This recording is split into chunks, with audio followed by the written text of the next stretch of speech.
सार्वजनिक मंच है, उस मंच पर अगर कोई किसी को स्पर्श करता है, उनके चेहरे को बहुत पास जाके अपना मुंह से ला जाकर जिस तरह शरारतपूर्ण ढंग से आपका अभिवादन करता है, वो अत्यंत ही शर्मसार करने वाली घटना है। नीतीश कुमार जी का जो अमर्यादित व्यवहार है, उनके शब्दों का जो संकेत के जरिए दिया जाने वाला सदन का बयान हो या सरकारी जो भी कार्यक्रम हुआ हो, अनियंत्रित मर्यादाहीन का आचरण का उनमें हम लोगों को काफ़ी महिलाओं को आहत देने वाला है। अगर उन्होंने कहा कि मुख्यमंत्री गहरी यौन कुंठा के कारण अपने शब्दों, संकेत और सार्वजनिक व्यवहार के महिलाओं को लज्जित और अपमानित की घटनाएं बार बार हो रही, और जो हाथ का इशारा करते हुए जिस तरह से चर्चा हुआ, उससे महिलाएं काफ़ी अपमानित और लज्जित हैं। गांव-गांव में आप जाएंगे तो महिलाएं कुछ न कुछ अशब्द बात करती ही रहती हैं कि ऐसा नहीं होना।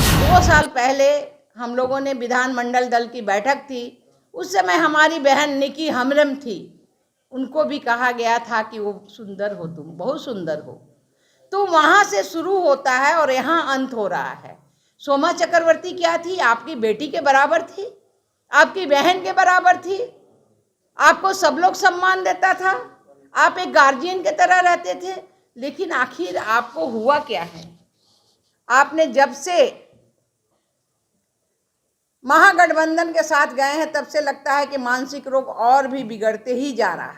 कैसे ये काम हो गया सोमा चक्रवर्ती के साथ कि उनके कंधे पे हाथ डालना, ये तो एक तरह से छिड़कानी करना हुआ। नमस्कार, आप देखना शुरू कर चुके हैं फर्स्ट लुक बिहार। मैं सेजल आपके साथ। बिहार में सीएम नीतीश कुमार कुछ समय से अपनी हरकतों की वजह से चर्चा में बने रहते हैं। कुछ दिनों पहले विधानसभा में महिलाओं के ऊपर आपत्तिजनक टिप्पणी को लेकर काफी आरोपों का सामना उन्हें करना पड़ा था। इसके बाद एक बार फिर वह अपने अलग अंदाज को लेकर फिर से चर्चाओं में आ गए हैं। दरअसल बीते गुरुवार को एक कार्यक्रम के दौरान मंच संचालन में अनाउंसमेंट कर रही सोमा चक्रवर्ती ने नीतीश कुमार को जब स्टेज पर आमंत्रित किया तो नीतीश कुमार ने कुछ खास अंदाज में एंकर का अभिनंदन किया। इसके बाद पूर्व डिप्टी सीएम रेणु देवी ने उन पर आरोप लगाते हुए कहा कि नीतीश कुमार ने एक बार फिर महिलाओं का अपमान करते हुए शरारती ढंग से सोमा चक्रवर्ती को छुआ है। इसके साथ ही उन्होंने कहा कि नीतीश कुमार का मानसिक संतुलन खराब हो गया है। आगे आप खुद सुनिए क्या कह रही हैं रेणु देवी। भी बहनें अपने को अपमानित महसूस करके बैठे हुए हैं, क्योंकि जो घटना घटी है परसों, और ऐसी घटनाएं 2 वर्षों से घट रही है। आखिर हुआ क्या है मुख्यमंत्री जी को? मैं मुख्यमंत्री जी नीतीश कुमार जी का जो अमर्यादित व्यवहार है, उनके शब्दों का जो संकेत के जरिए दिया जाने वाला सदन का बयान हो या सरकारी जो भी कार्यक्रम हुआ हो, अनियंत्रित मर्यादाहीन का आचरण का उनमें हम लोगों को काफ़ी महिलाओं को आहत देने वाला है। और मुझे पीड़ा हो रही है उस बात का कि जो आदमी आज लाखों कार्यकर्ता या बिहार वासियों का गार्जियन कहा जाता था, उस तौर पे उनकी छवि थी, मगर हाल के दिनों में उन्होंने जो उटपटांग व्यक्ति या आचरण का व्यवहार या अपनी छवि को एक मनोरोगी के तरह तौर पर जो उभरा है उनका मन, सो हम लोगों को पीड़ा देने वाली है। अब मैं कहना चाहती हूँ, अभी तुरंत जो घटना परसों ही घटा है घटना, मैं पहले की बात मैं बाद में करूँगी, लेकिन परसों जो पशु मेला में हुआ और उसमें माननीय मुख्यमंत्री जी ने जो सार्वजनिक रूप से जो हमारी सोमा चक्रवर्ती जो हमेशा जो है उद्घोषित का बनी रहती है, हमेशा करती है, हर कार्यक्रम में, सरकारी कार्यक्रम में करती है, उसके सामने मानी जो सार्वजनिक मंच है, उस मंच पर अगर कोई किसी को स्पर्श करता है, उनके चेहरे को बहुत पास जाके अपना मुंह से ला जाकर जिस तरह शरारतपूर्ण ढंग से आपका अभिवादन करता है, वो अत्यंत ही शर्मसार करने वाली घटना है। ऐसी घटना नहीं होनी चाहिए एक मुख्यमंत्री जी का। और उन्होंने जिस तरह से एक मैं कहूँ कि अगर उन्होंने कहा कि मुख्यमंत्री गहरी यौन कुंठा के कारण अपने शब्दों, संकेत और सार्वजनिक व्यवहार के महिलाओं को लज्जित और अपमानित की घटनाएं बार बार हो रही है। हम सभी लोग शर्मसार हो रहे हैं। आप देख लीजिए, जो पिछली बार विधानमंडल के भीतर दोनों सदनों में जिस तरह से प्रजनन दर लेके हुआ, उस तरह से अगर आप वीडियो निकालिए और जो हाथ का इशारा करते हुए जिस तरह से चर्चा हुआ, उससे महिलाएं काफ़ी अपमानित और लज्जित हैं। गांव-गांव में आप जाएंगे तो महिलाएं कुछ न कुछ अशब्द बात करती ही रहती हैं कि ऐसा नहीं होना चाहिए। पढ़ी लिखी महिलाएं छोड़ दीजिए, ये जो है अनपढ़ महिलाओं की मैं बात करती हूँ। और जिस विधानसभा जो इनका घर है, वहाँ की महिलाओं से भी जाके अगर आप पूछेंगे तो अपने को शर्मसार महसूस करती हैं कि उन्होंने इस तरह से गंदा काम कैसे किया।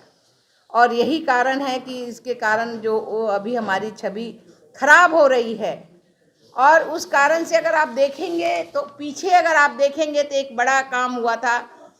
जो हम लोग पहली बार बैठे थे, यहाँ विधायिका जी हैं, 2 साल पहले हम लोगों ने विधानमंडल दल की बैठक थी। उस समय हमारी बहन निकी हमरम थी, उनको भी कहा गया था कि वो सुंदर हो, तुम बहुत सुंदर हो। तो वहाँ से शुरू होता है और यहाँ अंत हो रहा है। सोमा चक्रवर्ती क्या थी? आपकी बेटी के बराबर थी, आपकी बहन के बराबर थी, आपको सब लोग सम्मान देता था, आप एक गार्जियन के तरह रहते थे। लेकिन आखिर आपको हुआ क्या है? आपने जब से महागठबंधन के साथ गए हैं तब से लगता है कि मानसिक रोग और भी बिगड़ते ही जा रहा है। चाहे वो आप 7 नवंबर को विधानसभा के अंदर जिस तरह से आपने रिपोर्ट दिया, अपनी राजनीतिक जिंदगी में पहली बार आपने इस तरह का कृत्य लिए, ना केवल मीडिया से बल्कि सदन में बिना शर्त माफ़ी मांगने की पड़ी और खुद को शर्मिंदा बताते हुए अपनी निंदा भी आप की थी। लेकिन फिर से पुनः ये कैसे ये काम हो गया सोमा चक्रवर्ती के साथ कि उनके कंधे पे हाथ डालना, ये तो एक तरह से छिड़कानी करना हुआ और उसे कहना कि आपका भी अभिनंदन है। ऐसा कोई करता है क्या?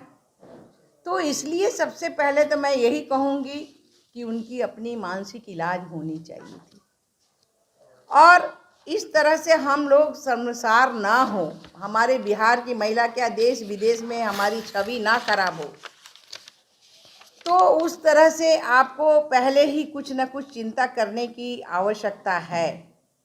और मैं कहना चाहती हूँ कि आपने लंबे समय से एनडीए में रहे, भाजपा के शीर्ष नेताओं के साथ लंबे समय से आपने केंद्र सरकार में भी काम किया, करने का मौका मिला, हर तरह से आप अच्छे थे, आप सहयोगी रहें।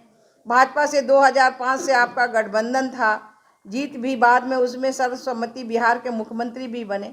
लेकिन आज क्या हो गया? लाखों लोगों का अभिभावक होते हुए भी आज क्या ऐसा पड़ रहा है?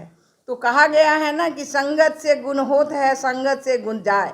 यह कहावत नीतीश कुमार जी को आप पूर्ण रूप से चरितार्थ हो रहा है। जो संगत मिला है उस संगत से ऐसा काम हो रहा है। प्रधानमंत्री जी के लिए आपकी महत्वाकांक्षा को हवा देकर भ्रष्टाचार और कुशासन के प्रतीक जो राजद और आपने एनडीए से बाहर निकलने के लिए विवश किया है, उन्हीं की संगत में आज आपके शब्द, वाणी और इस तरह का व्यवहार जो है वो धीरे धीरे अमर्यादित होते जा रहा है। सीमा को लांघकर भी आप अमर्यादित, अपमानजनक हो गया है, जो मैं दुखद और दुर्भाग्यपूर्ण कहना चाहती हूँ। और पीड़ा भी मैं होती हूँ कि इस तरह से, क्योंकि मुझे काम करने का जो मौका मिला था इनके साथ में 2000 में लालू जी की सरकार थी, लेकिन 2005 से मुझे काम करने का लगातार मौका मिला था और इस तरह से कभी हम लोगों ने देखा नहीं था। इसलिए इंडी गठबंधन में आप सर्वा सूत्रधार बनने चले थे, मगर आज आपकी स्थिति न माया मिली न राम वाली हो गई है कहावत। कथित किंग मेकर लालू प्रसाद जी अवांछित दबाव में मानसिक तौर पर आपका बीमार होना स्वाभाविक है। तो इस खबर के लिए बस इतना ही और खबरों के लिए बने रहिए हमारे साथ। हमारे फेसबुक चैनल को लाइक कीजिए, हमारे यूट्यूब चैनल को सब्सक्राइब कीजिए। धन्यवाद।